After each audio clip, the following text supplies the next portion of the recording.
కాపరి అయిన దేవునికి మహిమ కలుగునుగాక. ప్రియ స్నేహితులందరికీ దివ్య వాక్యోదయం. ఈనాటి పాఠ్యభాగము యోహాను సువార్త 10:12. జీతగాడు గొర్రెల కాపరి కాడు గనుక గొర్రెలు తనవి కానందున తోడేలు వచ్చుట చూచి గొర్రెలను విడిచిపెట్టి పారిపోవును. తోడేలు ఆ గొర్రెలను పట్టి చెదరగొట్టును. ఈ దినాల్లో ఎక్కడ చూసినా కూడా క్రైస్తవ సేవలో జీతగాని ఆత్మే కనబడుతూ ఉంది. మన హృదయాల్లోకి అది ఇంకిపోకుండా ఉండేటట్లు మనము జాగ్రత్త పడాలి. ఏ క్రైస్తవుడైనా కూడా నిజంగా తన ప్రభువును కలిసినట్లయితే, నిజమైన కల్వరి ప్రత్యక్షత కలిగినట్లయితే, తన మిగిలిన జీవితమంతా కూడా క్రీస్తు వారికి అతడెంత రుణపడి ఉన్నాడో భావిస్తూ ఆ జీవితాన్ని అనుభవిస్తాడు. నిజం చెప్పాలంటే ఒక వ్యక్తి ప్రార్థనలో, దేవుని సన్నిధిలో ఎంత ఎక్కువగా ఆయన ముఖాన్ని వెదుకుతూ ఉంటాడో దానిని బట్టే ఆ రుణభారం పెరుగుతూ ఉంటుంది. అలాంటి వ్యక్తికి తక్కువ రకపు త్యాగాలు, శూన్యమైనటువంటి శిష్యత్వం అనేవి హేయంగా ఉంటాయి, ఇష్టము కానివిగా ఉంటాయి. మనంతట మనము సత్యవంతులుగా ఉండాలి. దానిని సరిచేయడం అనేది అంత సులువైన పనేమీ కాదు. ప్రతిసారి కూడా ప్రభువు నన్ను విరగొడుతూ ఉన్నాడు, అదే నాకు కావాలి.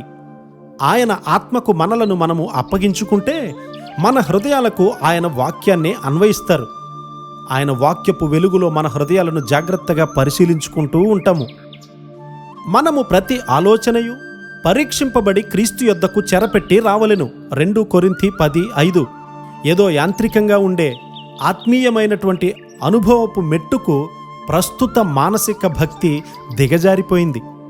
బోధకులు విధేయతకు అడ్డదారులు బోధించినప్పుడు మూఢభక్తి గల క్రైస్తవులు ఎంతో సంతోషంగా ఉంటారు. నేను ఈ విషయంలో ఎంతో దుఃఖంతో, భారమైన మనస్సు కలిగి ఉన్నాను. పూర్ణ హృదయంతోనే ఈ విషయాన్ని చెప్తూ ఉన్నాను. మనము పశ్చాత్తాపపడాలి.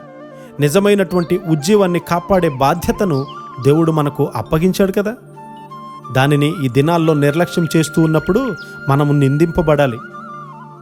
ఆదివారపు ఆరాధనలో వచ్చేటువంటి సంఖ్యను చూసి తృప్తిపడే కొన్ని సంభవాలను చూసినప్పుడు నేనేం చెప్పగలను? మనం అంతకంటే ఎక్కువ ఆశించని దేవుని సేవకులమా? ఆదివారపు సమూహాలు అసలు పరలోకానికి వెళ్తాయా? వారిలో ప్రతి వారిని క్రీస్తు వారి యొద్దకు నడిపించాలనే నమ్మకమైన ఆసక్తి లేనప్పుడు నీవు జీతగాడివే కదా. మనతో ఎల్లప్పుడూ ఉంటానని వాగ్దానం ఇచ్చిన పునరుత్థాన ప్రభువు లోకమంతటికీ మనము సాగాలని ఆజ్ఞాపిస్తూ ఉన్నాడు. వెళ్దాం. క్రీస్తు కొరకు మనందరము కూడా సమర్పించుకొని ఆయన కొరకు వాడబడే పాత్రలుగా ఆయన కృపతో మనందరినీ నింపి దేవుడు నడిపించునుగాక. ఆమెన్.